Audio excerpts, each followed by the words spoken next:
यीशु, मैं आज के दिन के लिए धन्यवाद देती हूँ प्रभु।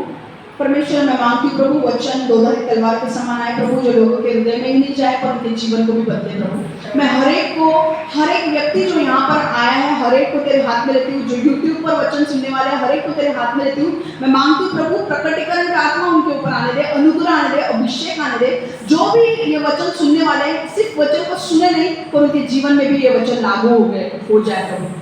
परमेश्वर, ये वचन को लागू कर और अपने जीवन को बदले प्रभु। मैं मांगती हूँ शैतान उनके जीवन से ये वचन चुरा ना पाए और इनके जीवन में 100 गुना फल लगे प्रभु। यीशु के नाम से मैं प्रार्थना करती हूँ, आमेन आमेन आमेन, हालेलुया। ओके, मैं सेटिंग कर रही हूँ थोड़ा यहाँ पे। पहले हम घर पे थे, अब हम बाहर आए हैं।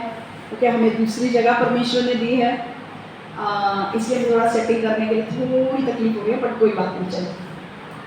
आइए हम वचन की ओर जाए। वचन है यूसुफ के, यहाँ से यूसुफ के बारे में हम सुन रहे थे और मैंने कहा था कि यूसुफ का जो वचन है, लास्ट टाइम हमने सुना था कि यूसुफ राजा बन गया। ओके, अब थोड़ा मैं बैकग्राउंड देने वाली हूँ क्योंकि ये बैकग्राउंड आपको आगे जाकर काम आने वाला है। हम 2-3 अध्याय पढ़ नहीं सकते, इसलिए हम क्या करने वाले हैं, मैं आपको बैकग्राउंड देने वाली हूँ, ठीक है। अब होता क्या है, यूसुफ राजा बनता है, ठीक है। यूसुफ राजा बनने के बाद होता ऐसे है कि पहले क्यों राजा बना वो मुझे बोलते हैं। राजा जो है, मिस्र का जो राजा है, उसको सपने आते हैं और सपना का अनुवाद यूसुफ करता है। और वो सपने क्या है, वो सपने ये है कि 7 साल तक, उसका अनुवाद ऐसा होता है, यूसुफ करता है 7 साल तक देश में अकाल पड़ने वाला है और 7 साल तक देश में बहुतायत से अन्य धान्य रहने वाला है, ठीक है। अकाल मतलब सूखा, बारिश नहीं, ओके। तो 7 साल बहुतायत के होने वाले हैं और 7 साल सूखा पड़ने वाला है। और ये अनुवाद वो राजा को बताता है। राजा इस अनुवाद से खुश होता है और राजा बोलता है, यूसुफ, अब तू मिस्र देश का राजा, मैं तुझे बना रहा हूँ। आज से तू मिस्र देश का राजा, क्योंकि तेरे अंदर जो है वो परमेश्वर है और तू अपने आप से नहीं बात कर रहा है, परमेश्वर तुझे प्रकटीकरण दे रहा है और मुझे कोई ऐसा ही व्यक्ति चाहिए जो मेरे देश को चलाए। हालेलुया। अब यूसुफ क्या करता है, ठीक है, वो राजा बनता है, धान्य घर जो है वो बनाने लगता है। यूसुफ की आइडिया, परमेश्वर यूसुफ को आइडिया देता है कि भाई धान्य घर बनाना चालू कर, स्टोर हाउस बनाना चालू कर और धान्य जमा करना चालू कर, क्योंकि 7 साल के बाद जब सूखा पड़ेगा तो तुम्हारे देश में, पूरे पृथ्वी पर धान्य नहीं होगा। लोग तुम्हारे पास आएंगे धान्य लेने के लिए। और यूसुफ क्या करता है, हर जगह धान्य घर बनाना चालू करता है, जो धान्य जमा करता है। 7 साल के बाद अकाल पड़ना शुरू होता है और सारे पृथ्वी पर अकाल, सूखा पड़ने लगता है। कोई भी देश में बारिश नहीं हो रही है और सब लोग अब भूखमरी से मर रहे हैं क्योंकि खाने के लिए कुछ नहीं है। और फिर उनको पता चलता है कि मिस्र देश में यूसुफ के साथ बहुत सारा धान्य है, इसलिए वो क्या करते हैं, वो धान्य वो लेने के लिए आते हैं। वो धान्य, एक मिनट, वो जो धान्य है वो लेने के, खरीदने के लिए आते हैं। अब यूसुफ के भाई भी खरीदने के लिए आते हैं। यूसुफ के भाई जो है वो कहाँ पे है, इजराइल में है। और याकूब को पता चलता है कि यूसुफ के पास धान्य है।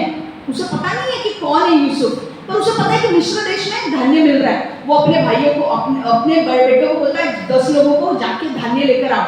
ये बेटे आते हैं, पर अब यूसुफ उनके साथ गलत बर्ताव करता है।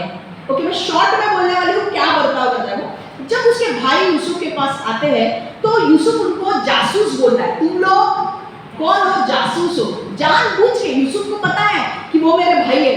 यूसुफ पहचानता है उन्हें, पर वो उसको पहचानते नहीं है। और यूसुफ उनके ऊपर जानबूझ के इल्जाम लगाता है कि तुम जासूस हो। तो बोलते कि नहीं, जासूस नहीं है, हमारे 12 भाई थे, एक भाई मर गया, एक छोटा भाई है, 10 भाई इधर आए हैं। यूसुफ बोलता है, अच्छा प्रूव करो कि तुम जासूस नहीं हो। तो यूसुफ कहता है कि जाओ तुम्हारे छोटे भाई को लेकर आओ, तब तक मैं तुम्हें यहाँ से नहीं छोड़ूंगा। तुम्हारा एक भाई जो है सिमियोन करके, उसको मैं जेल में डालूंगा, तुम जाओ और छोटे वाले को लेकर आओ। क्यों पता है क्यों बोल रहा था यूसुफ, क्योंकि छोटा उसका सगा भाई था। बेन्यामीन जो था वो यूसुफ का सगा भाई था, उसे देखना था उसके भाई को, इसलिए वो उसको जानबूझकर उसे जासूस बोल रहा था ताकि वो आए। और होता ऐसा है कि वो दुखी होते हैं पर उनके पास कोई ये नहीं रहता है, इसलिए यूसुफ क्या करता है, उनको भेज देता है, उनको धान्य देता है और धान्य में जाते जाते ना पैसे जो वो लोग लाए होते हैं धान्य खरीदने के लिए वो भी डाल देता है। जब वो लोग जाते हैं उनको पता चलता है कि भाई पैसे भी है हमारे, और बाद में पिताजी को बोलते कि भाई हमारा सिमियोन जो है वो यूसुफ ने रख लिया है क्योंकि उसको लगता है हम जासूस हैं। तो याकूब को वो बोलते हैं कि अभी तुझे बेन्यामीन को हमारे साथ छोड़ना पड़ेगा। याकूब बोलता है मैं नहीं छोड़ूंगा, अगर उसे कुछ हो जाएगा मैं मर जाऊंगा, पहले मेरा एक बेटा मर गया है। उसको पता ही नहीं है ना याकूब को, यूसुफ के पिता को पता ही नहीं है कि यूसुफ जिंदा है, मिस्र में है। उसे पता है, उसे लग रहा है कि वो मर गया है। और याकूब के 10 भाई बोलते कि अब क्या करें। याकूब उनका पिता यूसुफ को भेज ही नहीं रहा है। और बाद में ऐसा होता है कि पिता बोलता है कि खाना होता है ना, धान्य जो है ना खा लेते हैं, खत्म हो जाता है, लेकिन अभी धान्य कहाँ से आएंगे। वापस याकूब उनको भेजता है, जाओ जाओ इसको लेकर जाओ, पर इसको संभाल के लेकर आना बेन्यामीन को। और फिर वो लोग लेकर आते हैं बेन्यामीन को लेकर आते हैं। और फिर उनको लगता है कि अब सब कुछ हो गया। अब वो आते हैं, यूसुफ उनके साथ खाता है पीता है, उनको अच्छी तरह से ट्रीट करता है। पर जाते वक्त वो क्या करता है, बेन्यामीन के जो बक्सा जो है ना, उसका जो बैग है ना, उसके अंदर सोने का कप डाल देता है। और जब वो लोग वापस जाते हैं ना, तो यूसुफ जानबूझ के उसके लोगों को बोलता है इनका पीछा करो, इन्होंने मेरा कप चोरी किया है। जानबूझ के करता है। उन लोग ने पहला तो प्रूव किया क्योंकि वो लोग जब आते हैं यूसुफ को दुगना पैसा दे देते हैं वो। पर यूसुफ को चाहिए कि उसके पापा भी वापस आए, इसलिए वो वापस कप डालता है उनके अंदर और बोलता है तुम लोग ने चोरी की। अब ये क्यों करता है वो भी मैं आपको बोलूंगी, पर अभी नहीं, वचन जब होगा तब। वचन जब मैं आगे लूंगी, मैं क्यों, या अभी बैकग्राउंड दे रही हूँ, क्यों करता है वो भी मैं बताऊंगी। समझ में आ रहा है? अभी स्टोरी समझ में आ रही है। और क्या होता है, वो लोग वापस आ जाते हैं, चोरी करते हैं वो लोग, चोरी वो लोग करते हैं। यूसुफ ने जानबूझ के कब डाला होता है। अब वो लोग को, ये लोग पीछे पड़ते हैं, यूसुफ के जो लोग हैं उनको पकड़ते हैं बीच रास्ते में और उनको वापस लेकर आते हैं। और फिर यूसुफ बोलता है कि तुम लोग ने क्या किया, तुम लोग ने क्या किया। और वो बोलते हैं हम लोग इनोसेंट लोग हैं, हम लोग अच्छे हैं, हमने कोई गलत किया काम नहीं है, हमें माफ करो। और यूसुफ बोलता है नहीं, अब जिसके हाथ में, जिसके बैग में कप मिला है ना, उसका वो हमेशा के लिए मेरा दास बनेगा। अब बेन्यामीन हमेशा उसके लिए दास बनेगा। अब यहूदा जो होता है वो उसके पापा को बोलता है कि मेरे नाम पे तू बेन्यामीन को छोड़। अब यहूदा को जब पता चलता है कि बेन्यामीन इसके साथ रहेगा, यूसुफ के साथ, तो बोलेगा कि मेरे पापा मुझे क्या बोलेंगे, मैंने तेरे नाम पे तेरा भरोसा करके उसको छोड़ा और बेन्यामीन अभी यूसुफ के साथ रहेगा। अब ऐसा होता है, बाहर जाके बात कीजिए प्लीज। अब ऐसा होता है कि यूसुफ बोलने लगता है कि यूसुफ को बुरा लगने लगता है क्योंकि ये लोग रोने लगते हैं और यहूदा आके नीचे गिरता है। ये लोग सब लोग यूसुफ के सामने झुकते हैं, जो भविष्यवाणी दी थी सब लोग झुकते हैं और प्रणाम करते हैं यूसुफ को।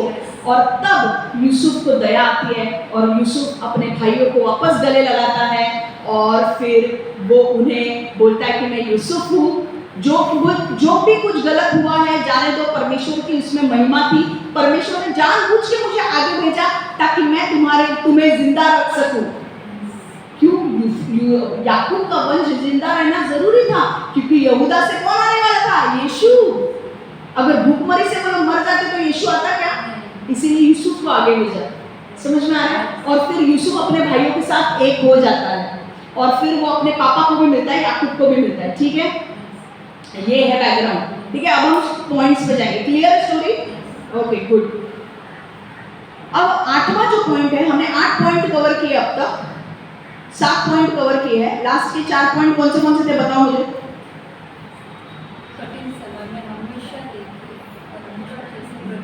Yes, in hard times always watch for how God shows up. कठिन समय में हमेशा देखिए कि परमेश्वर कैसे प्रकट होते हैं। फिर ईमानदारी और आज्ञाकारिता हर समय झूठ को हराती है। Integrity and obedience beat lies all the time. फिर भले ही तुम्हें बुलाया जाए, परमेश्वर तुम्हारी परीक्षा लेंगे। चौथा पॉइंट, परमेश्वर अच्छी तरह से जानते हैं कि नेतृत्व करने के लिए कौन तैयार है। ठीक है, अब 8वां पॉइंट, परमेश्वर आपको नेतृत्व के उद्देश्य की ओर ढकेलेंगे। हालेलुया। अब ध्यान से सुनो सब लोग इधर देखो। God will push you into leadership purpose. God will push you into leadership purpose. सबसे महत्वपूर्ण बात जो हमें यूसुफ की कहानी से पता चलती है वो ये है कि यूसुफ को, परमेश्वर ने यूसुफ को उसके मकसद में ढकेलना पड़ा। ओके, परमेश्वर को यूसुफ को मकसद में लेकर जाने के लिए यूसुफ को ढकेलना पड़ा। कैसे, मैं बता रही हूँ। अब देखिए, यूसुफ जन्मता नेता था। आप बोलेंगे कैसे, कहाँ पे वो काम करता था? देखो, एक्चुअली जन्म से परमेश्वर ने यूसुफ को नेता बनने के लिए चुना था, क्योंकि जो व्यक्ति दूसरे लोगों के आदेशों को सुनता है वो अच्छा नेता बनता है। यूसुफ एक अच्छा नेता था, पर अब वो क्या रहा था? Anyone who is humble in following usually make a great leader. अब वो क्या रहा था? अब प्रॉब्लम क्या हो रहा था? यूसुफ घर पे रह रहा था। घर पे वो क्या दिया था उसको? वो अंगरखा दिया था। ठीक है, मैंने क्या बोला था? वो अंगरखा जिसको मिलता है उसको दर्जा मिलता है। वो कभी खेत में जाके काम नहीं करता है। तो खेत में जाके कौन काम करता था? यूसुफ के भाई। यूसुफ के भाई खेत में जाकर काम करते रहे, यूसुफ बैठा रहता था। यूसुफ के अंदर परमेश्वर ने ऐसे ऐसे गुण, ऐसे ऐसे वरदान दिए थे जो यूसुफ इस्तेमाल नहीं कर रहा था, और इसीलिए परमेश्वर चाहता था कि मुझे इसके वरदान का इस्तेमाल करने के लिए मुझे इसको धक्का देना पड़ेगा। कई बार परमेश्वर, ओके, कई बार परमेश्वर को आपके वरदानों को इस्तेमाल करने के लिए आपको ऐसी चीजों में डालेगा परमेश्वर जहां पर आपके वरदान इस्तेमाल होंगे। हालेलुया। आपको पता है यूसुफ के अंदर क्या अच्छी खासियत थी? उसके अंदर एडमिनिस्ट्रेटिव स्किल्स थे। मतलब वो बहुत अच्छा प्रबंधक था, वो बहुत अच्छी चीजें मैनेज करता था, मैनेजर था वो, मैनेजर। आपको पता है, जब देखो यूसुफ के जीवन में क्या हुआ, उसके भाइयों ने उसे बेच डाला, इस्माइली व्यापारियों को। पर आपको पता है, इस्माइली व्यापारियों के पास जाने के बाद वो कौन बना? वहां का नौकर बना, और पोटीफर करके जो था उसके अंडर काम करने लगा। पर आपको पता है, ये परमेश्वर ने जानबूझ के होने दिया यूसुफ के साथ। क्यों? क्योंकि परमेश्वर जानता था कि जब तक मैं उसे घर के बाहर नहीं भेजूंगा तब तक उसका वरदान इस्तेमाल नहीं होंगे। जब वो पोटीफर के घर में काम करने लगा तो वो इतना अच्छा प्रबंधक बन गया कि पोटीफर ने उसको सारी घर की जिम्मेदारी दे दी। पोटीफर ने बोला, भाई यूसुफ, ये पूरा घर तेरा है, तू जैसे संभालना है वैसे संभाल, सिर्फ मेरे पत्नी को छूना नहीं है। ये पोटीफर ने बोला। क्यों? क्योंकि यूसुफ ने जब पोटीफर के घर में काम करने लगा, इतना अच्छा काम करने लगा कि पोटीफर को अच्छा लगा, और पोटीफर ने उसको सबसे बेस्ट उत्तम मैनेजर का दर्जा दिया, और यूसुफ उसके घर में काम करने लगा। उसके बाद आपने देखो, और उसके गिफ्ट को तराशना था परमेश्वर को। इसीलिए देखो पोटीफर के घर में क्या हुआ, उसकी जो बीवी थी उसने गलत इल्जाम लगाया यूसुफ को, और यूसुफ के ऊपर व्यभिचार का इल्जाम लगाया, और यूसुफ को कहाँ डाला? जेल में। अब पता है, जेल में भी परमेश्वर ने अलाउ किया यूसुफ को जेल में जाने के लिए। क्यों पता है? क्योंकि जेल में बहुत सारे कैदी जो थे, उन कैदियों के ऊपर यूसुफ को रखा। वो सारे कैदियों की देखभाल करता था। वहां पर जेल के अंदर जो काम होते थे, यूसुफ उसका इंचार्ज था। सारे कैदियों के ऊपर वो काम था, और जो वार्डन था जेल का, वो यूसुफ के ऊपर पूरा भरोसा रखता था। आज जेल में कितने कैदी होंगे? बहुत सारे होंगे।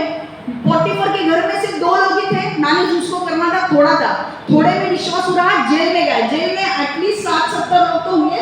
अब 60-70 के ऊपर परमेश्वर ने उसको अधिकारी बनाया। वार्डन जेल का बोलने लगा, यूसुफ तू देख सब। समझना है? बाद में अब यूसुफ के अंदर और कौन सा एक गिफ्ट था? उसका अनुवाद करने का गिफ्ट था, इंटरप्रेट करने का गिफ्ट था, सपनों को अनुवाद करने का गिफ्ट उसको था।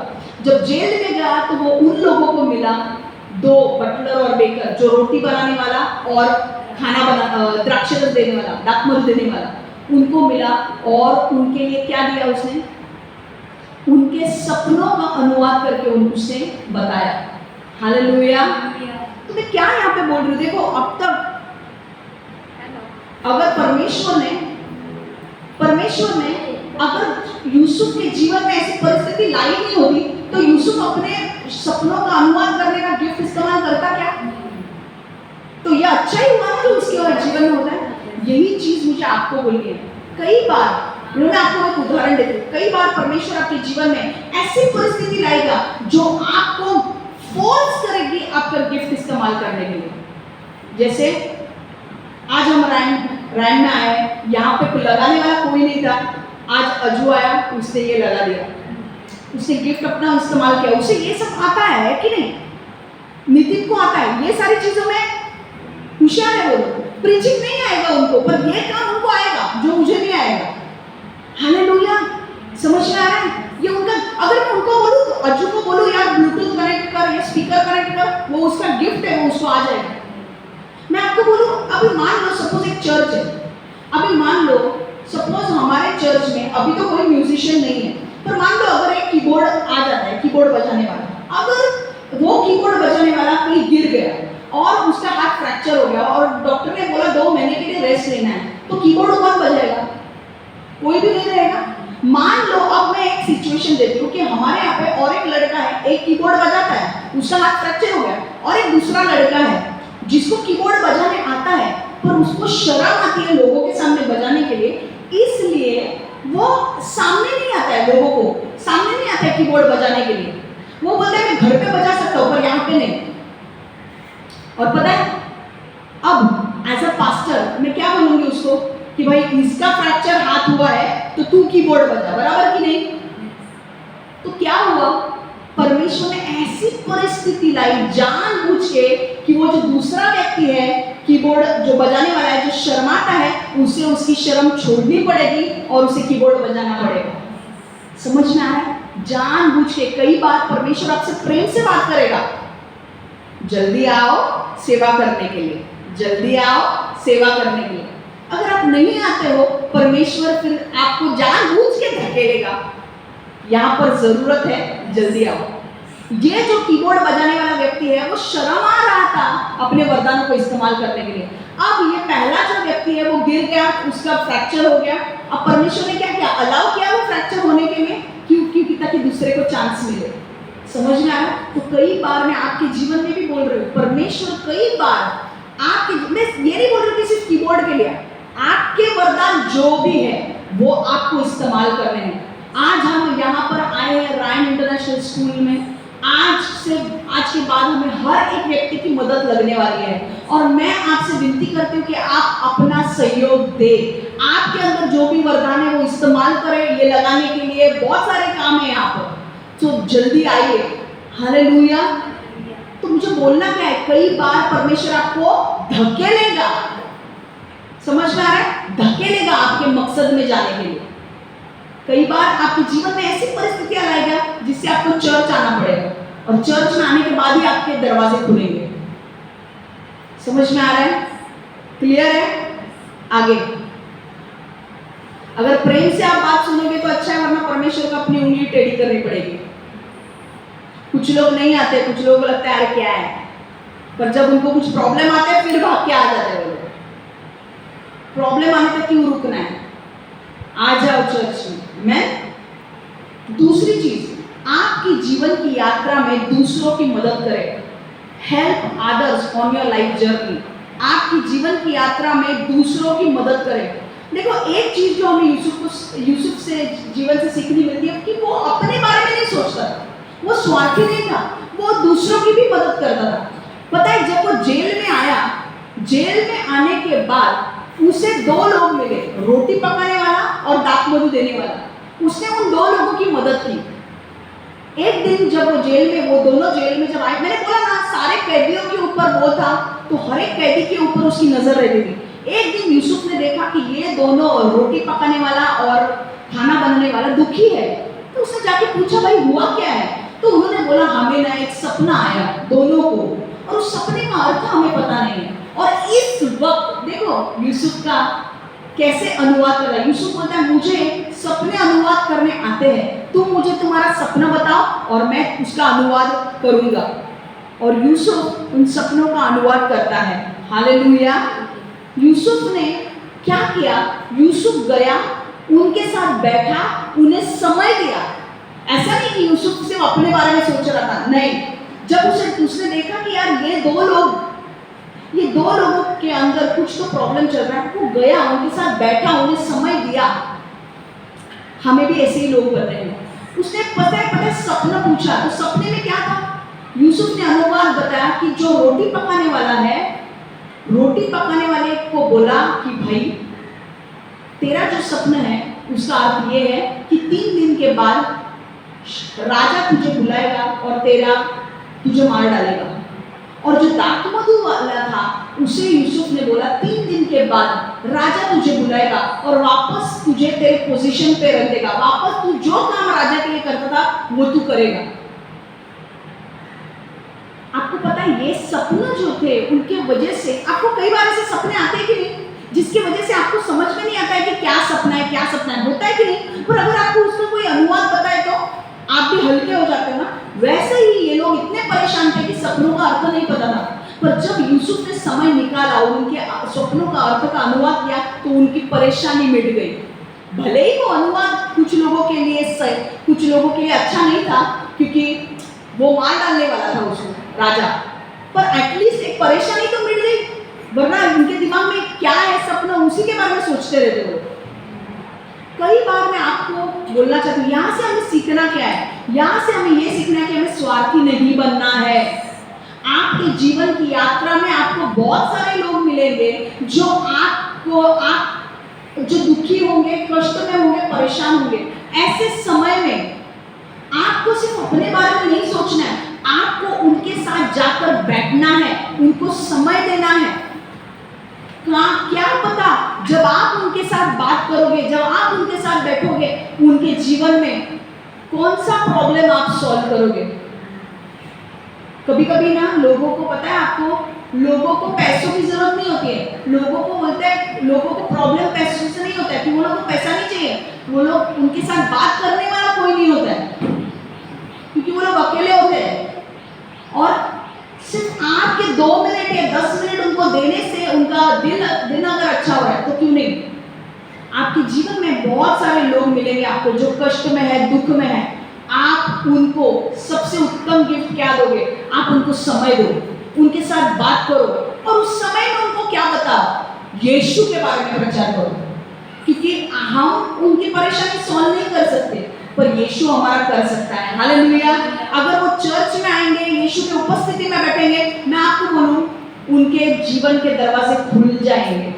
और यहाँ पर भी जो आज नया आया ना, नितिन है, अज्जू है, बाकी के ताई है, जो लोग नए लोग जो है जो आए हैं, मैं आपको लिख के दे रही हूँ कि अगले 4 महीने तक आपके जीवन बदल रहे हैं। मैं लिख के दे रही हूँ, आपके जीवन में गुड न्यूज आ रही है। अगर आप बने रहोगे यीशु के साथ, मैं आपको लिख के देती हूँ आपके जीवन में गुड न्यूज आ रही है। आपको यीशु को दिल से ग्रहण करना पड़ेगा, डर से नहीं। अगर आपको हृदय से अगर यीशु को ग्रहण करोगे, लिख के लो, आपके जीवन में गुड न्यूज आ रही है। हम लोग को ऐसे लोगों को ढूंढना है जो परेशानी में है। हमारे प्रॉब्लम्स तो हमेशा रहेंगे पर हमें दूसरों की मदद भी करनी है। आपको पता है, मैंने हमेशा एक चीज देखी है, जब मैं दूसरों की मदद करती हूँ ना, मेरे प्रॉब्लम्स अपने आप सॉल्व हो जाते हैं। आपको पता है, मैं कई लोगों को मदद कर रही थी उनके घर लेने के लिए। अरे बाबा, किधर किधर मैं गई उनके घर ढूंढने के लिए। अब वो क्या मेरा घर है क्या? नहीं है। किसके लिए जा रही हूँ? दूसरों के लिए जा रही हूँ। अभी जेट्टी क्या गई मैं, अंधेरी जेट्टी गई भाई, जेट्टी गई मैं, अंधेरी जेट्टी। हाँ, फिर नाला सोपारा, विरार गई, पहले तो विरार बोला, विरार से नाला सोपारा, हमको पता ही नहीं घर किधर है। उधर मैं हूँ घूमने के लिए, पास्टर तुम्हारे। हाँ, और कितने घर ढूंढे और फिर बाद में जाके हमको घर मिला जिनके लिए मैं ढूंढ रही थी। तो मैं आपको एक बात बोलूं, जब मैंने उनके लिए काम शुरू किया ना, उनके बाद परमेश्वर ने उनका काम आधा गया, मैं सच बोल रही हूँ। उसके बाद परमेश्वर ने मुझे और एक व्यक्ति का नाम बोला जिसके लिए मदद कर मिली। मैंने उसको मदद किया घर लेने के लिए, मतलब पैसों से नहीं, जाके मदद करना पेपर बनाने के लिए, क्योंकि परमेश्वर ने बोला कि इसको आता नहीं तो इसको मदद कर। मैंने किया मदद। आपको पता है, उनका घर हो गया। उसके बाद वो औरत ने दूसरी औरत को बोला इसको भी मदद कर। मैंने बोला भाई माफ करो, मुझे मेरा भी कुछ है प्लीज। पर मैंने उसको बोला देख, मैंने तुझे बताया ना, मेरे जो घर पे बाई जो काम करती है उसका घर हो गया, नाला सोपारा में उसका खुद का रूम हो गया, और उसका रूम हो गया तो उसने मेरे को दूसरे और एक औरत को बोला। मैंने बोला भाई तू देख, अभी मैंने तेरे को सिखाया, अभी तू उसकी हेल्प कर। और सच में आपको बोलूं, किसका घर नहीं हो रहा है उसको मैं गुड न्यूज दे रही हूँ, उसका भी घर हो गया। हम लोग ने सिर्फ प्रेयर किया था वो औरत के लिए और वो औरत का भी घर हो गया। और मैंने बोला परमेश्वर मेरे चर्च का क्या है, मैं किधर जाने वाली हूँ पता मुझे? परमेश्वर ने बोला तू दूसरों का घर बांध रही है ना, मैं तेरा घर बांधूंगा। हालेलुया।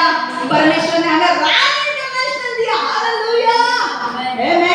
ये छोटी चीज है क्या? हाँ, छोटी चीज है। आज हम लोग आराम से बैठ के माइक पे बोल रहे हैं, हम आराम से बैठे हैं। नहीं तो भाई डिलीवरेंस होते तो एक इसके ऊपर गिरता है, एक उसके ऊपर। कुछ लोग डिलीवरेंस ही होने नहीं देते, क्यों? तो किसी के ऊपर गिरेंगे, इसलिए घर पे देता है कि नहीं। आज हम लोग को ये जगह मिली। मैं आपको बोलूं, जब आप दूसरों की मदद करते हो, परमेश्वर आपको उठाएगा। हमेशा ये बात याद रखना, जब भी आप दूसरों की मदद करते हो, कोई भी व्यक्ति हो, फिर जरूरी नहीं है कि वो यीशु में ही होना चाहिए। अब ये जो औरत है ना, जो मेरे घर पे काम करती थी, वो मुस्लिम है। उसकी जो बाजू में जो रहती थी, जिसको वो मुझे बोलती मदद कर, वो भी मुसलमान है। दोनों का घर हो गया, खुद का घर। नाला सोपारा में घर मिला 5 लाख में। होता है क्या? मिलता है। और अभी तीसरा न्यूज आ रहा है हमको, तीसरी न्यूज आ रही है हमको घर मिलने की, बहुत जल्दी में दूंगी। तीसरी न्यूज आ रही है, घर हो रहा है तीसरे व्यक्ति का। और उसके लिए तो होगा ही होगा, क्योंकि परमेश्वर ने मुझे खास रूप से इसमें इन्वॉल्व होने के लिए कहा। उसका तो होने ही वाला है भाई, किधर नहीं जाने वाला। मैं आपको लिख के देती हूँ, आपके जीवन में ऐसा क्या प्रॉब्लम है जो नहीं होगा यार। परमेश्वर बड़े बड़े काम करता है। पर मैं आपको बोलूँ, दूसरों की मदद करना सीखो, दूसरों को नीचे मत गिराओ, दूसरों को उठाओ, दूसरों को उठाओ, दूसरों को चांस दो, दूसरों को नए लेवल पर लेकर जाओ, दूसरों की मदद करो। जो आपके अंदर वरदान रखे हैं उसका इस्तेमाल करो और उनकी मदद करो। मैं आपको बोल रही हूँ, यहाँ पर आप मदद कर रहे हो, यहाँ पर आपकी कोई मदद करेगा। कौन सा लोग, कौन व्यक्ति आके आपकी मदद कर जाएगा, आपको भी पता नहीं चलेगा। आप मदद करो दूसरों की। समय आएगा, परमेश्वर आपको बाहर निकालेगा, आएगा। मैं आपको बताती हूँ, समझ में आ रहा है आपको? तो हमेशा जीवन की यात्रा में आपको बहुत सारे लोग परेशानी में मिलेंगे, पर उस वक्त क्या करना है? आपको सिर्फ अपने बारे में नहीं सोचना है। देखो, आगे चल के मेरा बहुत अच्छा हो जाएगा। सपोज मान लो मेरा बहुत अच्छा होगा, मेरी शादी हो गई, घर हो गया, सब कुछ हो गया, सब कुछ हो गया। अगर मैं आपको भूल जाऊं तो आपको अच्छा लगेगा? ठीक है, आप तो मेरे चर्च के लोग हैं, पर अगर मैं काम करना, अगर मैंने नहीं इतना काम किया, नहीं ध्यान दिया, आपको अच्छा लगेगा? ऑब्वियसली मुझे इतना आपको ध्यान देने के लिए नहीं होगा, पर जब परमेश्वर मुझे बोलेगा करने के लिए और मैं नहीं करूंगी तो अच्छा लगेगा क्या? नहीं। मैं स्वार्थी नहीं बनना है। परमेश्वर अगर हमें आशीष भी दे, कितने भी बड़ी बड़ी बड़ी बड़ी आशीष भी दे, हमें क्या रहना है? नम्र रहना है। हमको दूसरों को मदद करना है, क्योंकि जब आप दूसरों को मदद करते हो, what you give it will be given back to you. जो आप बोते हो वैसे आप काटते हो। अगर आप अच्छा बोगे, आप अच्छा करोगे दूसरों का, आप अच्छी चीजें प्राप्त करोगे। अगर आप दूसरों की बुराई करोगे, आपको बुराई मिलेगी, क्योंकि ये प्रिंसिपल है परमेश्वर का। What you sow, so shall you reap। अगर आप अच्छे कर्म करते हो, आपको अच्छे ये मिलेंगे। आप एक हाथ से अच्छे कर्म कर रहे हो, दूसरे हाथ से आपको मिलेगा अच्छा। अगर एक हाथ से बुरे कर्म करो तो दूसरे हाथ से बुरा मिलेगा। पर हमें क्या चाहिए? बुरे कर्म चाहिए, अच्छे कर्म करने हमें। समझ में आ रहा है? और जो आपने सीखा है ना, आप दूसरों की मदद करें, आप उनको भी सिखाएं। मैंने जो मेरे घर पे जो भाई काम करी थी ना, मैंने उसको बोला भाई ये लॉयर से जाके मिल, ये पेपर उसको बता। वो गई, उसको भी ज्यादा पता नहीं है, पर वो गई, वो लॉयर से मिली, पेपर दिखा और वो औरत का काम हो गया। है कि नहीं? आपके नॉलेज दूसरों को बांटो ताकि वो दूसरों की मदद कर सके। पता है वो औरत के पास, देखो परमेश्वर कितना भला है। जो बॉसिया है, जो मेरे घर पे काम कर रही है, उसकी जो बाजू में काम करने वाली है, उसके पास तो घर भी नहीं था रहने के लिए। उसका दूसरा घर हो गया नाला सोपारा में, और बॉसिया ने तब तक उसको अपने घर में रखा। क्यों? पता है क्यों उसने किया? उसने मेरे को बोला, शमा आपने मुझे मेरी मदद की ना, आपने मेरी मदद की ना मेरा घर लेने के लिए। आज किसी और का घर लेने के लिए मैं उसकी मदद कर रही हूँ। आज उसका घर नहीं हो रहा है तब तक, क्योंकि रेंट पे रहने के लिए जगह नहीं थी उसके पास। जाएगी कहाँ पे? रेंट का पैसा पूरा नए घर में डाल दिया, जाएगी कहाँ पे? वो औरत को बौसिया ने अपने घर में रहने के लिए जगह दी 10 दिन के लिए। हुआ कि नहीं अच्छा? उसने बोला मेरे साथ किसी ने अच्छा किया, मैं भी करूंगी। अगर आपके साथ कोई बुरा भी करता है तो भी आप अच्छा ही करो लोगों के साथ। समझ में आ रहा है? बुरे को बुराई से जीतना नहीं है, बुराई को भलाई से जीतना है। ओके? किसी ने आपको बुरा भी किया, आपको उसके साथ बुरा करने नहीं जाना, आपको उसको माफ करना है, छोड़ देना है। समझ में आ रहा है? आपने क्या सीखा? आप लोग जीवन की यात्रा में लोगों की मदद करें। गुड, ठीक है। नेक्स्ट पॉइंट, लोग बहुत इंपॉर्टेंट पॉइंट है। लोग दूसरे मौके के हकदार है। People deserve second chances. Okay, अब ये बहुत जबरदस्त पॉइंट है, आपको बहुत काम आने वाला है, पॉइंट सुनो। और एक चीज जो हमें यूसुफ के जीवन से सीखने को मिलती है, ओके वापस मैं पॉइंट दोहरा रही हूँ, लोग दूसरे मौके के हकदार है। People deserve second chances. और एक चीज जो हमें यूसुफ के जीवन से सीखने को मिलती है वो ये है कि उसने कैसा व्यवहार किया उसके भाइयों के साथ जिन्होंने उसके साथ अन्याय किया। आपके जीवन में भी बहुत सारे लोग आपके साथ अन्याय करते हैं कि नहीं, पर आपको उनके साथ कैसा व्यवहार करना है वो हम यूसुफ से सीखते हैं। देखो यूसुफ के भाइयों ने उसके साथ कितना गलत व्यवहार किया, कितने परीक्षा में डाला यूसुफ को, है कि नहीं। अब यूसुफ ने उनके साथ कैसा व्यवहार किया जिन्होंने उसके साथ अन्याय किया, यहां से हमें कुछ सीखना है। जब आप लोगों को कोई तकलीफ देता है, डर देता है, आपको उनके साथ कैसे बर्ताव करना है, ये पॉइंट से हमें सीखने को मिलता है। देखो यूसुफ ने अपने भाइयों को कठिन परीक्षा में डाला और उन परीक्षा और योजनाओं से एक उद्देश्य पूरा किया। मैंने क्या बोला था, यूसुफ ने जानबूझकर उनको क्या बोला, तुम लोग जासूस हो। उसको पता था वो लोग जासूस नहीं है, जानबूझकर उनको परीक्षा में डाला, जासूस हो। बाद में क्या बोला, प्रूव करो। प्रूव करने के बाद वो लोग किसको लेकर आए, बेन्यामीन को लेकर आए। बाद में बेन्यामीन के जो बक्सा था उसमें क्या डाल दिया, कब डाल दिया, चांदी का कप डाल दिया। जानबूझ के पैसे भी लौटा दिए थे, क्यों, ताकि वो लोग पकड़े जा सके। वो ये सब क्यों कर रहा था, उसका मकसद एक ही था। उस मकसद से उसे देखना था कि क्या ये लोग सच में पश्चाताप कर रहे हैं जो उन्होंने किया है या नहीं। सुनो, जोसेफ यूसुफ जो था उन्हें माफ करने, अपने भाइयों को माफ करने और उनको वापस अपने जीवन में लेने के लिए तैयार था, पर उसे यह देखना जरूरी था कि जिन लोगों को वो वापस अपने जीवन में आने की इजाजत दे रहा है, क्या वो सच में उस दूसरे मौके के लायक है या नहीं। समझ में आ रहा है।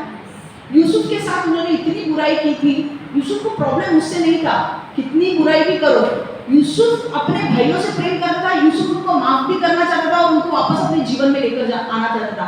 पर अब यहाँ पर यूसुफ को ये देखना था कि सच में ये लोगों को जिनको मैं वापस अपने जीवन में लेकर आने वाला हूँ, वापस इनको इजाजत देने वाला हूँ मेरे जीवन में आने के, क्या ये सच में लायक है या नहीं। आपके जीवन में अगर मैं आपको बोलती हूँ, नितिन अगर तेरे जीवन में किसी ने तेरे को धोखा दिया, अगर तो वही आदमी को तेरे जीवन में वापस माफ करेगा और रिसीव करेगा, उनको वापस उनको लेगा, तो उसके पहले तू परखेगा कि नहीं उनको, कि भाई सच में इनको दुख हुआ है जो उन्होंने किया है या ऐसे। क्योंकि मैं आपको एक बात बोलती हूँ, कई बार कुछ लोग दूसरे मौके के लायक नहीं होते हैं। ओके, उन्हें सिर्फ तुम्हारे जीवन में बर्बादी चाहिए होती है, और उनको कौन भेजता है, शैतान भेजता है। वो लोग शैतान के बंदे होते हैं और शैतान उनको भेजता है आपके जीवन में बर्बादी लाने के लिए।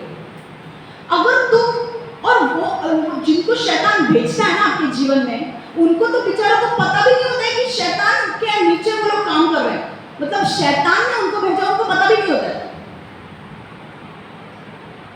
जितना परमेश्वर पर विश्वास करते हैं, आपको विश्वास है ना शैतान है, मैं आपको बोलती हूँ कई बार आपके जीवन में सारे लोगों को दूसरा मौका देना सही बात नहीं है।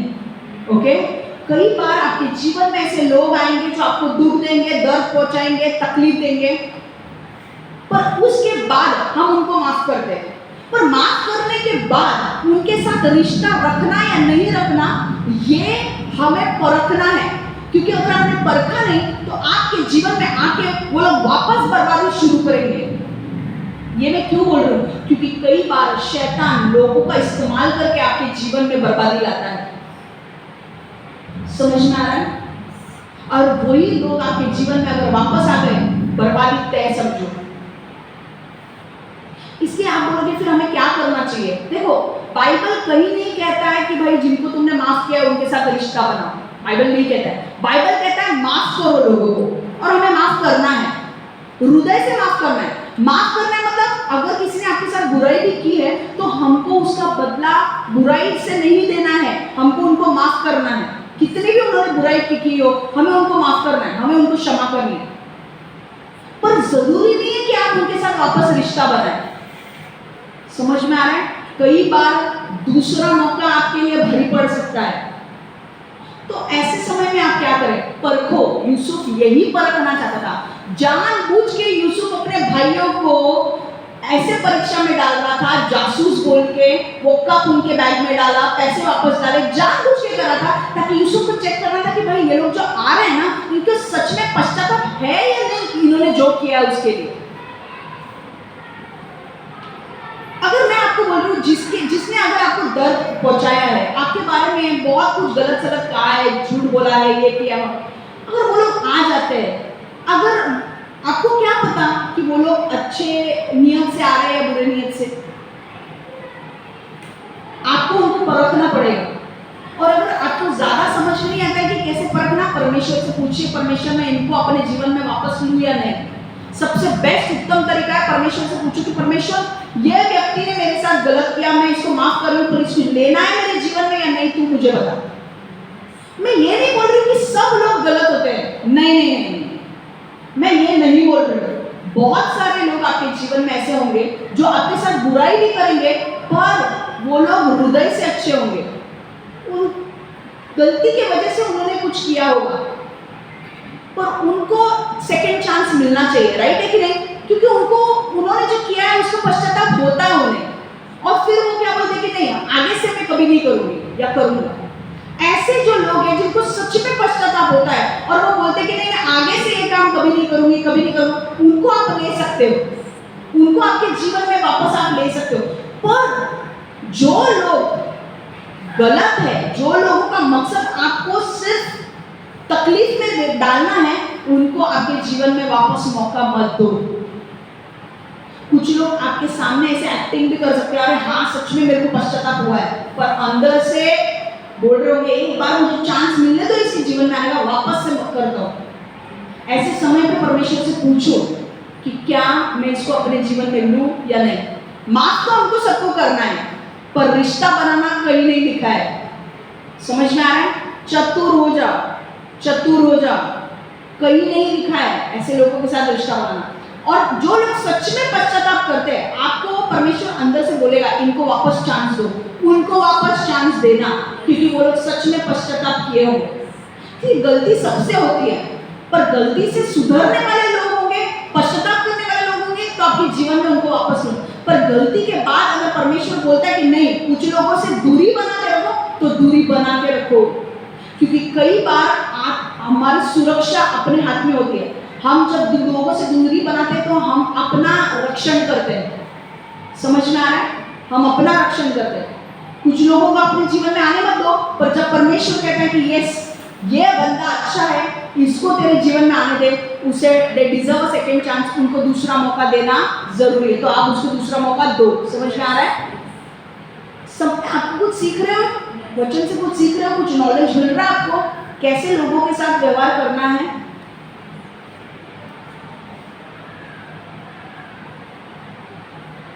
लास्ट पॉइंट,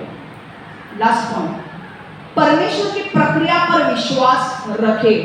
परमेश्वर के प्रक्रिया पर विश्वास रखे। Trust God's process. Trust God's process इसका मतलब क्या है? प्रक्रिया मतलब परमेश्वर अगर परमेश्वर ने आपको कुछ बोला है कि भाई तेरा घर होगा, तो एक दिन में घर होगा क्या? नहीं, टाइम लगेगा ना, तो उसको बोलते हैं प्रक्रिया। एक एक स्टेप बोलते हैं ना, एक स्टेप, 2 स्टेप, 3 स्टेप। वो परमेश्वर का जो प्रोसेस है उसके ऊपर भरोसा रखे। अगर एक बच्चे को 10वीं पास होना है तो पहली से 10वीं तक जाना पड़ता है, एक भी स्किप नहीं कर सकता है। हमें भी परमेश्वर के प्रक्रिया को छोड़ना नहीं है, परमेश्वर के प्रक्रिया पर विश्वास रखना है, परमेश्वर के प्रोसेस पर विश्वास रखना है। समझ में आ रहा है? देखो एक चीज जो हमें यूसुफ के जीवन से सीखने को मिलती है वो ये है कि यूसुफ ने परमेश्वर के ऊपर भरोसा किया। यूसुफ को यूसुफ के भाइयों ने बेच दिया, यूसुफ के भाइयों ने यूसुफ को बेच दिया इश्माइली लोगों को। अब जब अकाल पड़ा तो यूसुफ कौन बन गया था? राजा बन गया था। अकाल पड़ने के बाद धान्य की कमी थी और धान्य की कमी की वजह से उसके भाई वापस इजराइल से मिस्र देश लौट रहे थे, मिस्र देश में आने वाले। आपको पता है कितने साल के बाद वो भाई उसके आ रहे थे? 23 साल के बाद। 23 साल के बाद यूसुफ के भाई मिस्र में आ रहे थे। तब परमेश्वर ने यूसुफ को क्या बोला था? तेरे भाई, तेरा पिता, सारे लोग तेरे सामने झुकेंगे। ये सपना दिया था यूसुफ को। कितने साल के बाद वो सपना पूरा हुआ? 23 साल के बाद। तो यूसुफ को हर एक साल महत्वपूर्ण था। हर एक परमेश्वर की प्रक्रिया 23 साल तक चलने वाली थी, प्रोसेस 23 साल तक चलने वाला था। 23 साल तक यूसुफ ने परमेश्वर पर भरोसा किया, है ना? बड़ी बात। कितनी तकलीफें आई यूसुफ को। पोटीफर के ऊपर गलत इल्जाम, पोटीफर ने गलत इल्जाम लगा दिया कि यूसुफ ने व्यभिचार किया है उसके पत्नी के साथ, गलत इल्जाम लगाया। फिर भी यूसुफ ने गलत इल्जाम लगाया तो भी परमेश्वर को छोड़ा नहीं। फिर जेल में डाला गया उसको। जेल में वो कम से कम 13 साल रहा, जब यूसुफ ने कुछ भी नहीं किया था। यूसुफ ने कुछ भी नहीं किया था, फिर भी जेल में वो 13 साल रहा। कौन? अगर हम सजा काट, हमने अगर गलत किया और हम सजा काट रहे तो ठीक है, बिना सजा के, बिना कुछ किए आप जेल में सजा काटोगे क्या? 13 साल बुरा नहीं लगेगा आपको? फिर भी इतना होने के बाद भी उसने यीशु को नहीं छोड़ा। मेरे सामने तुम लोग नींद ले रहे हो, फिर भी मैं यीशु को नहीं छोड़ने वाली हूँ। मैं विश्वास रखने वाली हूँ कि मेरे लोग मेरा वचन सुनेंगे, नींद नहीं लेंगे, तब तक मैं वचन लेते रहूंगी। मैं विश्वास रखूंगी कि परमेश्वर आज नहीं तो कल इनकी नींद को भगा देगा। मैं इतना खराब वचन तो लेती नहीं हूँ, मुझे पता है, पर ये जो नींद का जो ये है वो हटा देगा इनके जीवन से। मैं तब तक विश्वास करते रहूंगी। समझ में आ गया? मैंने भरोसा नहीं छोड़ूंगी। क्या हंस रहे?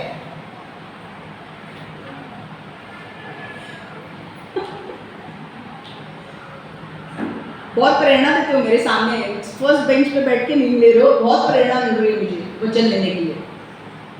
अच्छा ओके, सुनो, कोई बात नहीं, मुझे पता है परमेश्वर बदलाव लाएगा। कई बार यूं जब बहुत इंपॉर्टेंट वचन आता है ना, जो तुम्हारे जीवन को बदलने वाला होता है, शैतान आपको नींद देगा, सुनने नहीं देगा वो। और यही वचन होता है, जब आपको समझ में आता है ना कि नींद आने लग रही है, आपको टॉयलेट में जाने के लिए होगा, आपको पानी की प्यास लगेगी, समझ लो तब ये पॉइंट है कि परमेश्वर आपसे बात करना चाहता है। और तभी शैतान आपको भगाएगा ये सारी चीजें करने के लिए, आपको नींद देगा। वो उनको नींद चाहिए नहीं होती है, पर वो शैतान उनके अंदर डालेगा, क्योंकि उनको पता है, शैतान को पता है उसमें उनका छुटकारा है। समझ में आ रहा है? सुनो, अब ये जो हुआ ना, यूसुफ ने 23 साल तक परमेश्वर पर भरोसा रखा। 23 साल के बाद उसके भाई आए, ठीक है। अब परमेश्वर ने यूसुफ के जीवन में क्लेश, संकट आने की इजाजत दी, ताकि यूसुफ की जो बड़ी बुलाहट थी वो लोगों को बचाने की थी, भूखमरी से, वो पूरी हो सके। परमेश्वर ने यूसुफ को सारे तकलीफों से जाने की इजाजत दी। आपको पता है, आपको छूने से पहले, जैसा वाला तू बोलने लगा ना कि ये पॉइंट टू बोल चर्च के सामने, शैतान को आपको छूने के लिए परमेश्वर से परमिशन लेनी पड़ती है। मैं सच बोल रही हूँ, अगर आप रास्ते पे चल रहे हो और अगर आप गिर जाते हो, आपको पता है वो गिराने के लिए आपको परमेश्वर की परमिशन उसने ली है, और परमेश्वर ने परमिशन दी है, इसलिए उसने गिराया होगा आपको। समझ में आ रहा है? आपके जीवन में अगर कुछ भी होना है ना, तो शैतान पहले परमिशन मांगता है परमेश्वर से। योग के जीवन में आपने देखा, योग की पुस्तक अगर आपने पढ़ी है, योग के जीवन में इतने सारे संकट, क्लेश, दुख आए, उसके पहले शैतान ने स्वर्ग में जाके परमेश्वर को पूछा, क्या तू बोल रहा है? योग तेरे साथ रहता है क्योंकि उसके साथ अच्छा चलता है, उसके साथ बुरा कर, वो नहीं रहेगा तेरे साथ। और परमेश्वर ने परमिशन दे दी शैतान को, योग को टेस्ट करने के लिए कि योग, अब तेरी परीक्षा है, अब शैतान परखेगा तुझे परीक्षा में डालकर, और अब तुझे प्रूव करना है कि तू सच में मुझसे प्रेम करता है कि नहीं। मैं आपको बोल रही हूँ, आपके जीवन में जो बुरी चीजें होती है ना, शैतान डायरेक्टली आपको हाथ लगा नहीं सकता आके, उसको परमेश्वर से परमिशन मांगनी पड़ती है। इससे आप खुश हो? परमेश्वर ने इजाजत दी है इसलिए हो रहा है। और कभी कभी इजाजत क्यों देता है? क्योंकि कई बार शैतान जब आपके जीवन में कुछ करता है, उससे आप स्ट्रांग बनते हो। जब शैतान आपको रोकने की कोशिश करता है और आप फिर भी आते हो, फिर भी बोलते हो नहीं मैं नहीं रुकने वाला हूँ, मैं नहीं रुकने वाला हूँ, मैं चर्च जाने वाला हूँ, मैं जाने वाली हूँ, इससे आप क्या बन रहे हो? स्ट्रांग बन रहे हो। नितिन तेरे को कितनी बार रोका है शैतान ने? चर्च में आने दिया है कभी? पर जब हम रुकावट को तोड़कर जब चर्च में जाते हैं, जब शैतान हमें हर जगह से रोकने की कोशिश करता है और हम तब जाते हैं, तो हम क्या बोलते हैं? सामर्थी बनते हैं। यूसुफ के जीवन में वही होने वाला था। यूसुफ के जीवन में परमेश्वर ने क्लेश, संकट, दुख आने की परमिशन दी। क्यों? ताकि यूसुफ मिस्र देश में जा सके और राजा बन सके और फिर लोगों को भूखमरी से बचा सके। बड़ा पिक्चर देखो, यूसुफ के जीवन में जो क्लेश संकट आए वो क्यों आए? क्योंकि आगे जाकर वो कोई साधारण व्यक्ति नहीं बनने वाला था, वो राजा बनने वाला था। और वो राजा बनकर सारे पृथ्वी के सारे लोगों को बचाने वाला था धान्य देकर। सारे लोग पृथ्वी के मर जाते तो खेल ही खत्म होता ना। पर एक व्यक्ति को, यूसुफ को परमेश्वर ने जिंदा रखा और उसको अपने मकसद में मिस्र में भेजा। पर उसके जीवन में बहुत सारे क्लेश संकट आए, पर शैतान को इस्तेमाल किया यूसुफ का मकसद पूरा करने के लिए। शैतान ने बोला मैं इसको दबाऊंगा, शैतान ने भेज दिया इश्माएली व्यापारी को। वो थे मिस्र में और उसे मिस्र में ही जाना था, मिस्र में ही जाके उसे अपना मकसद पूरा करना था। शैतान एक चाल चलने जाता है पर परमेश्वर उसमें भलाई करता है। हालेलुया। शैतान कितना भी आपको टॉर्चर करने की कोशिश करे, हर चीज में परमेश्वर आपके जीवन में भलाई करेगा। हालेलुया। एक वक्त एक लड़की थी जो घर पे बैठ के काम करती थी। उसके पापा उसे बाहर जाने को अलाउ नहीं करते थे। बैठ के सुबह 9 बजे से चालू किया, रात को 9 बजे उठना है काम से, बीच में उठना नहीं है, कुछ नहीं। और क्या काम है? डायमंड लगाना, वो सब करना, इमिटेशन का। और उसकी वजह से वो लड़की के दिमाग के ऊपर असर होने लग रहा था, क्योंकि बाहर ही नहीं जाना है, घर के बाहर जाना ही नहीं है। और एक दिन ऐसा हुआ कि उसके घर में बहुत सारे झगड़े हो गए। उनके घर में, परिवार में इतने झगड़े हो गए कि उसके पिताजी ने बोला भाई तू ये काम मत कर, अभी मेरे साथ काम मत कर। और उसी की वजह से जब उसका वो इमिटेशन का काम चला गया, उसने बाहर जॉब ढूंढ लिया। और जब वो बाहर जॉब ढूंढ लिया, उसको नए लोग मिले, नई चीजें सीखने को मिली। वो जान गई कि कैसे अकेले जाते हैं रोड पे, कैसे आते हैं, 4 लोगों से कैसे बात करते हैं, कैसे लोगों से करते। हर चीज में परमेश्वर ने भलाई उत्पन्न की ना। एक वक्त था, दिन भर घर पे रहने के बाद आपको क्या लगेगा? बोर नहीं होंगे आप? कुछ सीखने को नहीं मिल रहा है, कुछ करने को नहीं मिल रहा है। पर एक दिन झगड़ा हुआ, वो अच्छे के लिए हुआ ना। शैतान बोल रहा है मैं झगड़ा लगाने वाला हूँ, मैं झगड़ा लगाने वाला हूँ। झगड़ा लगाया घर पे। उसको उसके पापा ने बोला जो तू मेरे यहाँ पे इमिटेशन का काम कर रही थी अब नहीं करेगी। परमेश्वर ने बोला मैं इसमें भी भलाई उत्पन्न करूंगा। परमेश्वर ने बोला तू यहाँ पे नहीं, यहाँ पे तुझे बाहर लेकर जाऊंगा और मैं तुझे बाहर की दुनिया क्या है वो दिखाऊंगा। क्योंकि बाहर की दुनिया सीखना जरूरी है, क्योंकि आगे तेरी शादी होने के बाद तुझे बहुत सारी चीजें अकेले करनी पड़ेगी।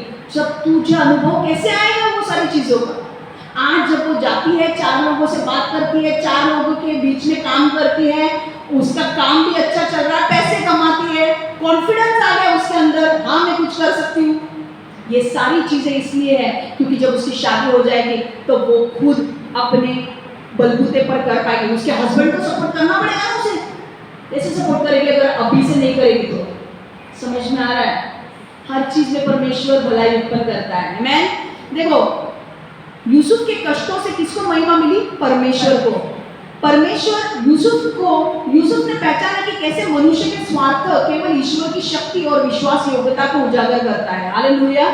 देखो एक चीज हमें समझनी है यहाँ पे। अब जो लोग आपके साथ बुराई करते हैं, पहले तो उनको माफ करो, अगर वो लोग पश्चाताप करते हैं और आपको सच में लगता है कि भाई इसने सच में पश्चाताप किया है, उसे अपने साथ ले लो। पर जो लोग सही नहीं है, आपके अंदर परमेश्वर से पूछो, क्या मुझे इसके साथ वापस दोस्ती करनी है, वापस इसको मेरे जीवन में लेना है? अगर परमेश्वर आपको नहीं बोलता है, मत लो। पर जो लोग सच में अच्छे हैं, जो लोग को सच में गलती की वजह से हो गया है, उनको वापस सेकेंड चांस दो। समझा? क्योंकि उनके सेकेंड चांस मिलने के बाद बहुत सारी चीजें होगी, वो बदलेगी। समझ में आ रहा है? एक चीज मुझे आपको बोलनी है, यूसुफ ने इतने साल की परमेश्वर की प्रक्रिया के ऊपर भरोसा रखा। यूसुफ ने जब तकलीफ आई तो उसने परमेश्वर को छोड़ा नहीं, उसने तकलीफों में भी परमेश्वर के साथ रहा। हर टाइम जब दुख आता था, क्लेश आते थे, संकट आते थे, उसने परमेश्वर को नहीं छोड़ा। उसने बोला नहीं, कितने भी दुख आने दो, कष्ट आने दो, मैं परमेश्वर को नहीं छोड़ूंगा, मैं आगे बढ़ते रहूंगा। और फिर जब परमेश्वर ने वो परीक्षा में पास हुआ, सारी परीक्षा जितनी यूसुफ को मिली, हर परीक्षा में जब वो पास हुआ, तब 23 साल के बाद परमेश्वर ने अपने दिए हुए दर्शन जो उसने दिया था, यूसुफ तेरे सामने सारे भाई झुकेंगे, सारे भाई यूसुफ के सामने झुक गए। समझ में आ रहा है? अगर वो हार मान जाता तो क्या वो ये दर्शन पूरा होते हुए देखता? नहीं ना? क्या आप हार मानोगे? हार बिल्कुल नहीं माननी है। परमेश्वर ने जो आपके जीवन में बोला है, परमेश्वर से पूरा करने वाला है। हालेलुया। आपको बोला है घर मिलेगा तो घर मिलेगा, शादी होगी तो शादी होगी। तेरे भी जो बच्चे तुझे मारते हैं ना, मैं यीशु के नाम से प्रेयर करती हूँ कि वो बच्चे तेरे यहाँ से दूर हो जाए। अभी सीरियस हो गया, आज में पहले तो मुंह खोल के हंस रहा है, अभी सीरियस हो गया, उसका पॉइंट आ गया। इसमें एक चीज भलाई हो रही है तेरी, पता है क्या? तू स्ट्रॉन्ग बनते जा रहा है। तू पीट रहा है ना, स्ट्रॉन्ग हो रहा, तू पीट रहा है ना, स्ट्रॉन्ग हो रहा है ना? स्कूल छोड़ना नहीं है, उसी स्कूल में रहना है। परमेश्वर उन बच्चों को बदलेगा। हालेलुया। आगे स्कूल छोड़ के भागे क्या? आगे उसी स्कूल में रहेंगे। सच बोल रहा हूँ, बिल्कुल स्कूल छोड़ना नहीं है। मेरे को आके मत बोलो हिंदी में मारा दो, बिल्कुल स्कूल नहीं छोड़ना है, वही स्कूल में रहना है और परमेश्वर उनको बदलेगा। समझ में आ रहा है? विश्वास है क्या तेरा? हाँ, तो होगा। परमेश्वर, यहाँ से हमें सीखना क्या है? परमेश्वर अगर आपको परीक्षा में डाल रहा है तो वो आपको कुछ सिखाने के लिए उस परीक्षा में डाल रहा है। जो भी परीक्षा आपके जीवन में आती है, उससे आपको सीखना है, हार नहीं माननी है। सब तकलीफें सबको आती है, ऐसा कोई भी नहीं है जिसको तकलीफ नहीं आती है। पर हर व्यक्ति तकलीफों में जब वो आता है तो वो क्या करता है, उससे साबित होता है कि परमेश्वर उनके साथ है या नहीं। अगर मेरे पास तकलीफ आई तो मैं अगर परमेश्वर को छोड़ दूं तो क्या मैं कभी दर्शन को पूरा होते हुए देखूंगी? कभी नहीं। कि तुमको लगता है क्या सिर्फ परमेश्वर तुमको दूर लेकर जा रहा है? मुझे कभी लगता नहीं है कि यार मुझे भी जिम्मेदारी का बोझ नहीं है मेरे ऊपर। कभी कभी मुझे नहीं लगता कि क्या यार कितना करना पड़ रहा है, कितना, और यहाँ पे लोग भी नहीं है तो मैं छोड़ दूं? नहीं, मुझे विश्वास है कि मेरे लोग हैं ना, आने वाले दिनों में इतने काबिल बनने वाले हैं कि मेरे अंदर मुझे कुछ करना नहीं पड़ेगा, वही लोग आके करेंगे। मेरा विश्वास है कि मेरे लोग ही इतने काबिल बनेंगे, जो लोग मेरे आने से पहले यहाँ पे आएंगे और वो करेंगे। समझ में आ रहा है? हमेशा एक चीज ध्यान में रखो, परमेश्वर की प्रक्रिया पर भरोसा रखो। आज नहीं तो कल परमेश्वर ने जो वादा आपसे किया है वो पूरा करेगा। मैंने सुबह एक भविष्यवाणी दी थी। यहाँ पर बहुत सारे लोग हैं, जैसे हम रायन में आए हैं, बहुत सारे लोगों की शादी तय होने वाली है। मैंने बोला था और वो होने वाला है। आप सिर्फ यीशु को पूरे दिल से ग्रहण करो, यीशु के पीछे चलो, आपकी शादी ऐसे ही व्यक्ति से होने वाली है जिसने यीशु को ग्रहण किया है। समझ में आ रहा है? आप यीशु को ग्रहण करो पूरे मन से। ऐसा नहीं कि मैं बोल रही हूँ इसलिए, क्योंकि आपकी जो शादी है, परमेश्वर आपको यीशु के बाहर का कोई लड़का या लड़की नहीं देने वाले हैं। अगर आपको परमेश्वर ने यहाँ पे बुलाया है तो आपके लिए जो लड़का रखा है, लड़की रखी है, वो परमेश्वर के भवन के ही है। समझ में आ रहा है? मतलब परमेश्वर को मानने वाली है, चाहे वो कोई दूसरे चर्च से हो। समझ में आ रहा है? तो विश्वास करो आने वाले दिनों में आपकी शादी तय होने वाली है। Amen. So this is a prophecy which God is speaking to me, which God gave me earlier in the morning, and I say this to glorify God that many people here are going to get married. Okay, so be ready because God is going to get you married. Okay, and God is going to use you as a couple. Okay, आपको couple के as a couple आपको परमेश्वर use करने वाला है and आपकी बहुत जल्द शादी होने वाली है। Be ready. मैंने आपको जब भी वचन के द्वारा कुछ बोला है वो चीजें हुई है। You are going to get married very very soon. Okay, you are going to meet that right person. आप वो व्यक्ति को जो परमेश्वर ने आपके लिए रखा है, वो लड़की या वो लड़का आपको मिलने वाला है बहुत जल्दी, मिलने वाली है बहुत जल्दी। आमेन। सो बी ग्लैड। परमेश्वर बहुत बड़े बड़े काम आपके जीवन में करने वाला है। Amen. And yes, people deserve second chances. Okay, दूसरा मौका लोगों को देना चाहिए। ओके, कई बार ये मत भूलना है, हमें ये भी नहीं भूलना है कि कई बार हम भी गलती करते हैं। ओके, हमसे भी गलती हो जाता है और अगर हमने गलती की और सामने वाले ने अगर हमें मौका नहीं दिया, निकाल दिया, तो हमें कैसे लगेगा। इसलिए दूसरे लोगों को भी मौका देना है। ओके, और देखो यूसुफ क्या बोलता है, देखो जब वो भाइयों को मौका देता है ना, तो हम एक वचन को देखेंगे, उत्पत्ति 50:19 से 21 वचन हम देखेंगे। जेनेसिस 50:19-21। मैं इंग्लिश में पढ़ रही हूँ। Joseph said to them, "Do not be afraid, for am I in the place of God?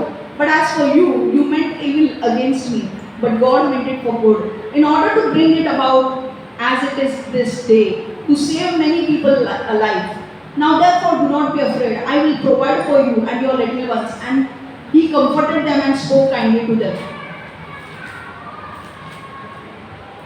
तब यूसुफ ने उनसे कहा, डरो नहीं, मैं परमेश्वर नहीं हूँ। तुम लोगों ने मेरे साथ कुछ बुरा करने की योजना बनाई थी, किंतु परमेश्वर सचमुच अच्छी योजना बना रहा था। परमेश्वर की योजना बहुत से लोगों का जीवन बचाने के लिए मेरा उपयोग करने की थी, और आज भी उसकी यही योजना है। इसलिए डरो नहीं, मैं तुम लोगों और तुम्हारे बच्चों की देखभाल करूंगा। इस प्रकार यूसुफ ने उन्हें सांत्वना दिया और उनसे कोमलता से बात की। ओके, मैंने लास्ट टाइम भी आपको एक वचन दिया था कि आपके जो गए हुए लोग हैं, जो यीशु में पहले थे और यीशु को छोड़ दिया है, या आपके जीवन में ऐसे कुछ लोग थे जिसकी वजह से वो लोग चले गए हैं कुछ कारण की वजह से, मैंने कहा था वो सारे लोग वापस आ रहे हैं। 2 हफ्ते पहले मैंने ये वचन दिया था, राइट। मैं आपको ये बोल रही हूँ कि वो लोग वापस आ रहे हैं। वो आपको कॉल करेंगे, मैसेज करेंगे, आपसे बात करने की कोशिश करेंगे। अच्छी तरह से परखना। अगर परमेश्वर आपको बोलता है, आपके अंदर शांति देता है कि यस उनसे बात करो, तो आप उनसे बात करना, उन्हें क्षमा करना और उनको आपके जीवन में वापस कबूल करना। आमेन। क्योंकि गलतियां हमसे भी होती है, पर जब आपको परमेश्वर स्ट्रेट फॉरवर्ड कहता है कि इस व्यक्ति से दूर रहो, तो उनसे दूर रहना है। ठीक है। अच्छा, और एक चीज, यूसुफ एक यीशु की तरह था। यीशु का मकसद क्या था? कष्ट सहन करके दुख सहन करके लोगों को बचाना, क्रूस की मौत लेना, ताकि वो लोगों को जीवन दे सके। यूसुफ यीशु की तरह था। यूसुफ को कष्ट दुख से जाना पड़ रहा था ताकि वो लोगों के जीवन बचा सके भूखमरी से। समझ में आ रहा है? तो जब भी आपके जीवन में प्रॉब्लम्स आए, वो प्रॉब्लम्स को मत देखो। वो प्रॉब्लम्स कभी कभी आपको अपने मकसद में लेकर जाने के लिए होते हैं। बड़ा पिक्चर देखो। आज आप लोग यूसुफ के जीवन से बोल सकते हो कि यूसुफ के जीवन में खराब हुआ कुछ नहीं। यूसुफ के जीवन में जो कुछ हुआ अच्छा हुआ है कि नहीं? आपके जीवन में थोड़े मोटे प्रॉब्लम्स आते हैं ना, तो दुखी मत हो जाओ। Look at the bigger picture. शायद वो प्रॉब्लम्स की वजह से आप जहां पर परमेश्वर आपको लेकर जाना है वहां पर लेकर जा रहा है। हालेलुया। समझ में आ रहा है? वो प्रॉब्लम्स अगर नहीं आते तो शायद आप वो जहां पर आपको जाना है, परमेश्वर आपको बोल रहा है, वहां पर आप जाते भी नहीं। समझ में आ रहा है? जो होता है वो अच्छे के लिए होता है और परमेश्वर हर चीज में भलाई उत्पन्न करता है। आमेन। आज हमने क्या क्या सीखा? 4 पॉइंट रिवाइज करेंगे फटाफट।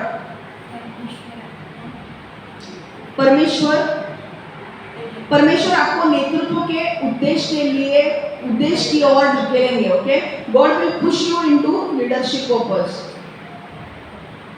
आपके जीवन की यात्रा में दूसरों की मदद करें। Help others on your life journey, right? लोग दूसरे मौके के हकदार हैं।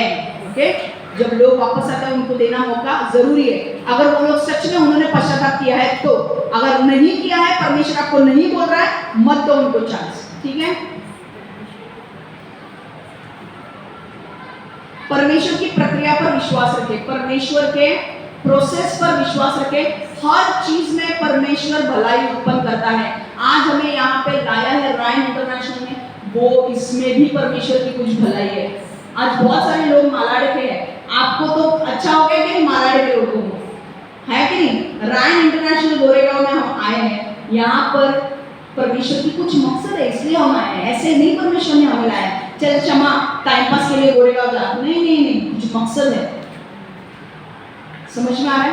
आने वाले दिनों में हमें वो मकसद भी पता चलेगा क्या है। ओके, आइए हम प्रार्थना करें। परमेश्वर यीशु, हम धन्यवाद देते हैं प्रभु इस सुंदर समय के लिए प्रभु जो तूने हमें दिया है। प्रभु हम हर एक वचन जो आज हमने सुना है हम उसको अंदर लेते हैं, हम हमारे जीवन में लागू करते हैं।